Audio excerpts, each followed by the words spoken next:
नमस्कार किसान भाइयों, जय किसान यूट्यूब चैनल में आपका स्वागत है। आज हम आपको आम की सघन बागवानी के बारे में संपूर्ण जानकारी दे रहे हैं और वो भी बहुत ही विश्वस्त सूत्रों से। हमारे साथ कृषि विज्ञान केंद्र के मिस्टर भार्गव हैं, वो सीनियर साइंटिस्ट हैं, कृषि विज्ञान केंद्र शिवपुरी में पदस्थ हैं और आज हम पूरी की पूरी जानकारी उन्हीं से लेंगे, वही हमें बताएंगे, वही हमें गाइड करेंगे कि हमको आगे किस तरह से सघन आम की खेती में बढ़ना चाहिए।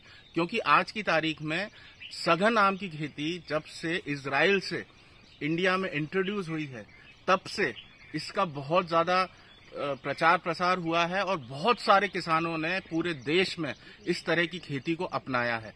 तो आज हम डॉक्टर भार्गव का स्वागत करते हैं हमारे जय किसान यूट्यूब चैनल में और हम चाहेंगे कि हम उनसे पूरा गाइडेंस लें और वो हमें बताएं कि हमें किस तरह से इस तरह के प्लांटेशन में आगे बढ़ना है।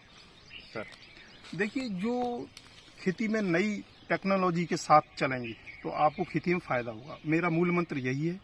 अब उसके लिए आपको अपनी जमीन का एक लेआउट बनाने से पूर्व कुछ विशेषज्ञों से, कुछ जानकारों से सलाह करना चाहिए। जैसा कि हम सघन बागवानी में यहाँ देख रहे हैं, ये आम्रपाली और मल्लिका के पौधे हैं और ये डेंस प्लांटेशन में लगे हुए हैं और इसके साथ इनके अंतर्वर्ती स्थानों में दूसरी फसलें, जैसे कुछ समय पूर्व यहाँ हल्दी थी, वो निकाल ली गई है और सीजन पे अदरक है या आप जो छाया प्रिय फसलें हैं उनको लगा सकते हैं। तो किसान भाइयों, आज के बदलते परिवेश में भूमि का रकबा कम हो रहा है, पॉपुलेशन प्रेशर ज़्यादा बढ़ रहा है, हाईटेक एग्रीकल्चर अपनानी ही पड़ेगी। इसको हम मल्टी स्टोरी फार्मिंग कह सकते हैं या हम इसको बहुमंजिला खेती के रूप में कह सकते हैं। तो मेरा आप लोगों को यही सुझाव है कि आप उद्यानिकी में अगर आ रहे हैं तो प्लांटिंग मटेरियल सबसे पहले यानी रोपण सामग्री विश्वसनीय और अच्छे इस संस्थान से लेना चाहिए। भारत सरकार का संस्थान हो, मध्य प्रदेश शासन का हो या जो भी आपके संपर्क में, क्योंकि प्लांटिंग मटेरियल अच्छा होगा तो उसका उत्पाद भी अच्छा होगा। जैसे आम्रपाली है, ये आम्रपाली नीलम और दशहरी के क्रॉस से बनती है और ये ड्वार्फ वैरायटी है और ये ड्वार्फ वैरायटी का मतलब छोटी ऊंचाई की, इसकी 12 फुट से ज्यादा ऊंचाई नहीं जाएगी। तो इस तरह से आप ये चीजों को समझते हैं और अगर आप जब लगाएंगे तो इसके जो फायदे हैं वो आपको 4 साल बाद या 3 साल बाद जब मिलेंगे तब आपकी समझ में आने लग जाते हैं। तो सर हम अब प्रैक्टिकली देख लेते हैं, आप हमको पूरा गाइडेंस करें, अपन चलते हैं सीधे फार्म के अंदर।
जी सर बताएं।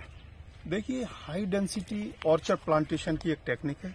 उस टेक्निक में आज ये आप देख रहे हैं, ये मैंगो यानी कि आम की आम्रपाली प्रजाति का जो प्लांटेशन है, इसमें कैनोपी मैनेजमेंट सबसे महत्वपूर्ण है। कैनोपी यानी कि पौधे के छत्र का विन्यास। अब ये फल आ जाएंगे, आने के बाद जब इसकी उपज पूरी पैकिंग हो जाएगी, तोड़ ली जाएगी, उसके बाद ये डोरमेंसी के लिए पौधे को एक रेस्ट दी जाती है। उस समय हम कुछ ऐसी जिनमें रोग लग रहे हैं या कीड़े या कुछ कैनोपी एक दूसरे में ज्यादा टकरा रही है, उनको काटने छाटने का काम करना चाहिए। और आजकल तो बहुत अच्छी पावर ऑपरेटेड सा, जिसको आदि बोलते हैं, वो आ गई है और बेहतर होगा। हम जैसे ये आप ये नीचे देख रहे हैं, करीब 3 फीट ये चूना और बोडो मिक्सचर बना के, यानी कि इसमें चूना है और नीलत होता, उसके साथ एक बोडो मिक्सचर बनाते हैं। इसको साल में 1 बार 2 बार जरूर करना चाहिए। इससे क्या होता है, इसका सबसे एक महत्वपूर्ण कीट होता है मैंगो वीली बग। वो जून में मई में लगभग अंडे देती है और यहाँ से वो रेंग के ऐसे ऐसे ऐसे ऊपर चढ़ जाते हैं। अच्छा। उसको कंट्रोल करना बड़ा मुश्किल होता है। तो ये जब हम कर देंगे तो उसको इसकी स्मेल से पहली अवरोधता यही आएगी। दूसरा फिर एक टेक्निक और बता देता हूँ, जैसे कोई प्लास्टिक या पन्नी हो तो हम इस तरह से बांध दें उसको, और यहाँ से 2 जगह उसको सुतली से या कोई पतली तार से बांध दें, और यहाँ ग्रीस लगा दें। तो वो रेंग के चढ़ने वाले, इसको स्ट्रिप बैंड बोलते हैं, उनके पैर इस पर रंगने में नहीं आएंगे, वो सड़क के नीचे गिरेंगे और ग्रीस लगा होगा तो वो पार नहीं कर पाएंगे। तो मैंगो मीलीबग का जो मेन कीड़ा है सफेद वाला, वो ऊपर चढ़ने से रुक जाएगा, और जो पौधों का, पत्तियों का, फूलों का रस चूसता है वो काफी नुकसान करता है, उससे बचा जा सकता है। साथ ही साथ इसमें कई फंगल रोग हैं या कुछ ऐसे रोग आ रहे हैं, उनकी सुरक्षा के लिए करना बहुत जरूरी है। अब आप ये देखेंगे यहाँ ये जमीन भी कोई ज्यादा वैसी नहीं है, मतलब एक लाल मिट्टी है, मुरम टाइप की मिट्टी है। इसका फर्टिलाइजर मैनेजमेंट और फर्टिलाइजर मैनेजमेंट किया, हालांकि अभी इन्होंने ड्रिप हटा दिया है। ड्रिप के माध्यम से हमको करना चाहिए। पर ड्रॉप मोर क्रॉप के कंसेप्ट को बूंद बूंद सिंचाई के माध्यम से हमको पानी, और पानी में ही पोषण, चाहे उसका जो भी नीड बेस्ड है। जैसे हम देखें यहाँ बहुत शाइनिंग फल है, कोई फल फट नहीं रहा, यही कई बार देखते हैं फलों में दरख्त आ जाती है, किनारे फट जाते हैं, वो बोरोन की कमी से होता है। अभी जैसे ये पत्तियां हैं कुछ क्रिंकल्ड हो रही हैं, ये तो कोई न कोई इस तरह का डिसऑर्डर आते रहते हैं। तो हमको पौधों के लिए जो 16 पोषक तत्व होते हैं, उनमें नाइट्रोजन, फास्फोरस, पोटास वो बेसिक हैं। उसके बाद कैल्शियम, मैग्नीशियम और ये गंधक ये द्वितीयक हैं। और उसके बाद बोरोन, जिंक, मैग्नीज, कॉपर, ये सारे के सारे आपको जो माइक्रो न्यूट्रिएंट्स है ये भी देना चाहिए।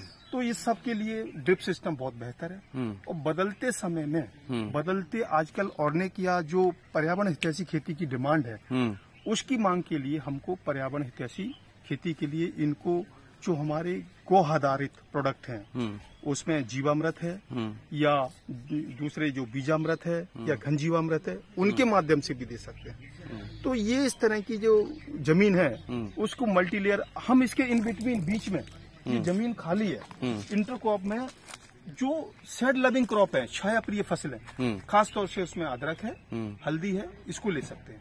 तो ये खाली स्थान का एडिशनल इनकम भी मिलेगी, इसका अच्छा उपयोग होगा। सर इसमें गेंदा भी उगाया जा सकता है? गेंदा भी उगाया जा सकता है, शेड लविंग ही है। शेड लविंग है, गेंदा भी उगाया जा सकता है। गेंदा बल्कि कई चीजों में फायदा भी करता है, तो उसकी आपको एडिशनल इनकम भी होगी, और एडिशनल इनकम के साथ साथ आपको कहीं ना कहीं वो एक इको फ्रेंडली कंसेप्ट बनता है। तो ये कुछ चीजें हैं, और मैं तो ये कहूंगा पर यूनिट जो हमारा बेनिफिट है वो बढ़ता है। कृषि वानिकी एक विधा है जिसमें कृषि और वन में मतलब वो फल वाला पौधा भी हो सकता है, वानिकी का पौधा भी हो सकता है, और किसान के लिए फल वाले पौधे ही ज्यादा लाभकारी है, लगाना चाहिए। शिवपुरी के परिवेश में, जैसा कि हम ये खड़े हुए हैं बड़े गांव में, ये विकासखंड शिवपुरी में है, और ये आप देख रहे हैं करीब 10 साल के लगभग ये प्लांटेशन हो चुका है, और इसमें अच्छा उत्पादन है। हर साल ये कॉन्ट्रैक्ट पे इसको सेल कर दिया जाता है। हाँ, यहाँ मैं थोड़ा दिखाना चाहूंगा, इस तरह से ये कुछ पौधे, जैसे ये बंच बनना है, हाँ, इसको बोलते हैं आम का गुच्छा रोग, माल फॉर्मेशन, ये नहीं बनने देना चाहिए, या ये बन जाता है तो इनको निकाल देना चाहिए। एक ये भी बनना है, आप देखिए ये बना है ना, ये क्या करता है, ये आगे की प्रोग्रेस को रोक देता है, और ये एक वायरल डिसीज, फंगल डिसीज का कॉम्प्लेक्स है। इसके लिए हमको इंसेक्टिसाइड, फंजीसाइड और कुछ न्यूट्रिएंट्स के कॉम्प्लेक्स में स्प्रे करना चाहिए। और आजकल तो बदलते परिवेश में ड्रोन बेस्ड स्प्रे की व्यवस्था टेक्निक आन गई है, तो हम एक ड्रोन के माध्यम से भी हाईटेक एग्रीकल्चर में स्प्रे कर सकते हैं। पहले तो एक जमाना था कि ऐसे पौधों पे स्प्रे करना बड़ा मुश्किल होता था, लेकिन ड्रोन के माध्यम से अब वो भी सफलता से किया जा सकता है। आने वाला समय किसानों को तकनीकी को साथ करना होगा, और प्रति भूमि ज्यादा उपयोगी बनाने के लिए ये तरह की विधाएं कृषि वानिकी है, इस तरह के मॉडल को अपनाना चाहिए, जिसमें मॉडर्न एग्रीकल्चर कंसेप्ट में ये ड्वार्फ वैरायटी बहुत लाभकारी है। तो शिवपुरी के किसानों के लिए आपका कोई संदेश? देखिए, शिवपुरी एक विविधता से भरा विकासखंड है। यहाँ गिर्द से लेके बुंदेलखंड और मालवा से लेके राजस्थान का परिवेश देखने में मिलता है। तो मैं ये कहूंगा कि यहाँ की कुछ जमीन हल्की और लाइट सॉइल है, कुछ मध्यम और भारी भूमि है। वो थोड़ा सा कोई भी प्लानिंग करता है, खासतौर से फल के पौधे लगाना चाहता है, उसके लिए वो लेआउट करने से पहले थोड़ा सा कृषि विज्ञान केंद्र से या विशेषज्ञों से परामर्श जरूर कर ले, क्योंकि फसल तो हमारी एक सीजन में आती है चली जाती है। ये पौधे जब फलन में आते हैं तब तक काफी समय निकल चुका होता है। क्या हम सही प्रजाति का चयन कर रहे हैं, सही फल वृक्ष का चयन कर रहे हैं? कई बार किसान आमले लगा देता है और वो उसमें देखता है कि फलन नहीं हो रहा, तो कई चीजें ऐसी उसमें क्रॉस पॉलिनेशन होता है, तो उसमें कुछ पॉलिनेशन के लिए देसी आम भी लगाना चाहिए, 2-5% पौधे। तो एक मैं एग्जांपल बता रहा था, ऐसे ही आम में ये प्रजातियों में भी विविधता रखना चाहिए। कभी कभी कोई प्रजाति का फलन कभी हो रहा है, क्योंकि अल्टरनेट बियरिंग एक वर्षीय के अंतराल से फलन आता है, लेकिन ये दोनों प्रजातियां ऐसी हैं जिसमें प्रतिवर्ष फल आते हैं। तो ये थोड़ी सी हमको तकनीकी परामर्श से यदि हम लगाते हैं, तो मैं शिवपुरी के किसान भाइयों को यही कहूंगा कि आप अपनी भूमि का कुशल और दक्षतापूर्ण उपयोग करने के लिए आप टेक्निकल इंटरवेंशन का समावेश करिए, विशेषज्ञों के परामर्श लीजिए और थोड़ा सा किसी ने किया है उसको देख के अनुभव को और बढ़ाइए और तब अपनी जमीन पर अपने धरातल पर उतारिए। Thank you sir, thank you. ये फल ये एक मिनट, ये कितने साल में फल देने लग जाता है पेड़? ये अपन ने 4 साल में फल देने लग जाएगा। हाँ। और जब फल तो अपन जैसे अपन ने पेड़ लगाया तभी से देता, फिर अपन ने इसकी कलम करते चलेंगे। कलम करते चलेंगे अपन 4 साल अपने कलम करना पड़ेंगे। हाँ। 4 साल के 5 ही साल लगेगी जब हम फल लेंगे। अच्छा। तो कम से फसल लेंगे अपन थोड़ा करके। तो जैसे अब पेड़ नीचे का ना आ पाए, पेड़ ऊपर ही रहे, तो थोड़े करके अपन फल लेते चलेंगे। अच्छा। हाँ, जैसे बड़ो पेड़ हो चले वो वैसे ही फल बढ़ता चला जाएगा। तो आपने चौथे साल इसमें से फल लिए थे? चौथे साल फल लिया तो कम लिया, तो थोड़े कितना आया था? कम से कम, ज्यादा नहीं, 10-5 लगाए थे, ज्यादा नहीं। 10-5 लगाए हर पेड़ में। नहीं, किलो की नहीं, किलो फल लगाए थे 10-5 जैसे बारी पेड़ नहीं लगाए। अब जैसे बारी लगाते हैं तो जैसे जो बारी फल रही तो जा नीचे ले आएंगे नहीं फल, पेड़ खा जाए। हाँ। तो इसलिए वो सुधर रहना चाहिए फल पेड़ों। नहीं तो चौथे साल कितने किलो फल निकला था? चौथे साल नहीं लिया, मैंने बता तो रहा था, चौथे साल नहीं लिया। चौथे साल तो मैंने काट कलम कर दी आगे। अच्छा। जैसे फूल आगा तो फूल की ऐसे कलम कर दी। हाँ। अब चलन दो फल खा जाए। हाँ। फिर 5वें साल जब आगो, तो 5वें साल कितना फल आया इसमें? फल वही कम लिया, मैं बता तो रहा हूँ कि जैसे 10-20 जो भी अपन वजन है, 10-20 किलो, 10-20 फल। अच्छा, 10-20 फल। अब जैसे पेड़ का ये झुकाना पड़ पाए। हाँ। आप वजन पड़े हुआ तो वो नीचे आ जाएगा पेड़। अच्छा, फिर 6वें साल फिर थोड़े बड़े ऐसे बढ़ाते चले तो फिर भरपूर फसल। तो अभी ये कितने साल का हो गया प्लांटेशन? ये 15 साल को होगा। तो अभी इसमें से हर साल कितना फल निकल जाता है एक पेड़ से? एक साल में कम से कम आप जैसा अच्छा फल आ रहा हुआ बढ़िया जम गया हो तो 1 कुंटल से आराम से निकलता। 1 कुंटल से ऊपर ही निकलता है? अच्छा, कम एक पेड़ से? एक पेड़ से। ठीक है जी। ये देखिए, ये जो वैरायटी आप देख रहे हैं ये तो है मल्लिक, अब आम्रपाली। और इसका हाइट बहुत कम जाती है, करीब 7-8 फीट से जाती है। ये थोड़ा सा पुराना हो गया प्लांटेशन, और कैनोपी मैनेजमेंट करेंगे तो ये सबसे ड्वार्फ वैरायटी में आगे नहीं जाती है। 3रे साल ये फलने लगती है और अच्छा उत्पादन देने में ये 4-5 साल में बहुत बेहतरीन आ जाती है। इसकी हाइट कितनी? इसकी 10-12 फीट से ज्यादा नहीं जाती। अच्छा। ज्यादा से ज्यादा 15 फीट है ना, 10-12। आप दूसरी साइड इधर देखें तो ये है मल्लिका। ये मल्लिका इधर है, आप ये देखें, ये थोड़ा सा बड़ा होता है और इसकी हाइट थोड़ा सा आम्रपाली से ऊपर हो जाती है। और ये दोनों ही वैरायटी दशहरी और नीलम के क्रॉस से बनी है। एक दशहरी और नीलम का मेल फीमेल लिया है, एक में नीलम और दशहरी का मेल फीमेल लिया। अच्छा। इस तरह से दोनों टेक्निक 2 वैरायटी के मिक्स करके शॉर्ट हाइट की वैरायटी बनाई गई। और ये आम का जो साइज है, ये आम का साइज कितना होता है? ये थोड़ा सा और हो जाता है अभी तो, ये चूंकि डेवलपमेंट में है, इससे और थोड़ा साइज बढ़ जाता है अभी तो। अच्छा, इसका साइज मल्लिका का बड़ा रहता है, इसका रहता है? छोटा रहता है, जाकर बड़ा रहता है। इसका बड़ा रहता है मल्लिका का। आप भी चूंकि काफी अच्छा अनुभव है। नहीं अच्छा, जाकर बड़ा होता है, वो जाकर छोटा हो जाता है। इसका छोटा है। और आम किस में ज्यादा निकलते हैं? आम दोनों बराबर निकलते हैं। एक पेड़ से लगभग कितने किलो आम निकल जाता है? 1 करोड़ से कम आज उत्पादन हो जाता है, 1 कुंटल आम हो जाता है। 1 कुंटल आम एक सीजन में हो जाते है, 1 पेड़ में हो जाता है। एक पेड़ में 2 कट्टा हो जाता है, पूरे पर की साथ। हाँ, एक पेड़ में 1 कट्टा हो जाता है। 1 कुंटल 1 कट्टा तो बहुत होगा। 2 कट्टा करे 1 कुंटल होगा। वो तो आने और ये क्या भाव से, मतलब ये पूरा आम के भाव से बेचते हैं कि पूरा ठेका हो जाता है? नहीं, आम के भाव से बेच रहे हैं। क्या भाव जाता है ये वाला? 20 रुपये, 30 रुपये, 40 रुपये, जो भी भाव मिल जाए। जो भी भाव मिल जाए। 20 रुपए से 40 रुपए। मंडी के कट्टे के भाव। थोड़ा 18 का 20 का 22 का ऐसी क्योंकि ये आप भी यहाँ देख ले कर रहे हैं, इधर आइए थोड़ा सा। हाँ, क्या भाव जाता है? कैसे भैया फोटो मैं उतार रहा हूँ, फोटो नहीं उतार रहा। तो फिर एक मिनट। 20 रुपये, हाँ। जैसा सीजन चल गया तो 30 रुपये, 25, मतलब ये तो चलते ही रहता है सीजन तो। मतलब 20 रुपए से 40 रुपए के बीच 40 रुपये तक आ रही है, आराम चला जाओ। अच्छा। हाँ, मंडी के ऊपर जैसा मंडी में लगे अपन गाय तो 40 बन जाओ। अच्छा। हाँ जी, नहीं तो 20 रुपया तो जाओ ही जाओ। 20 रुपए तो मिनिमम जाएगा। और एक पेड़ से लगभग 1 कुंटल कम से कम। और ये प्लांटेशन जो है ये इसमें क्या कितने डिस्टेंस? 8 बाई 8 का प्लांटेशन। इससे कोई फर्क नहीं पड़ता? नहीं, कोई जो छोटे वैरायटी है, पेड़ का छोटा आ जाए हाँ तो ज्यादा इसमें कोई फर्क नहीं पड़ता है।